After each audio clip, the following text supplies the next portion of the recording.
Alam mo, kapag mag-abroad ka, dapat buo at malakas ang loob mo.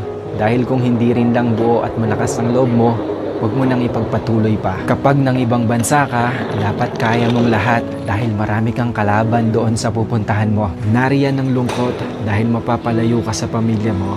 Isa yan sa pinakamalakas na kalaban na pwedeng umatake sa'yo. Nariyan din ang takot.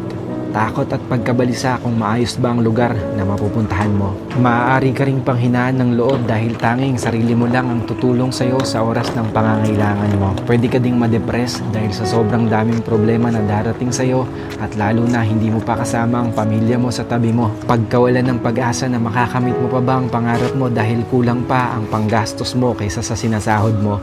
At marami pang iba. Ilan lang yan sa maaari mong maranasan kapag nang ibang bansa ka.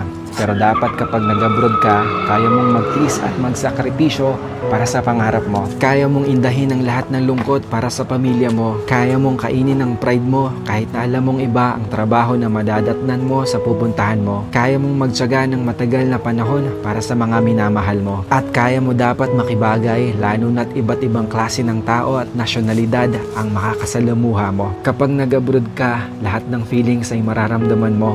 Minsan nga tutulo na lang yung luha mo nang hindi mo namamalayan.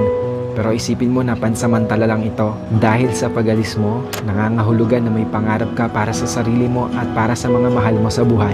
Dalawa lang ang pwede mong kahinatnan sa ibang bansa. Ito ay matalo ka o magtagumpay ka. Kaya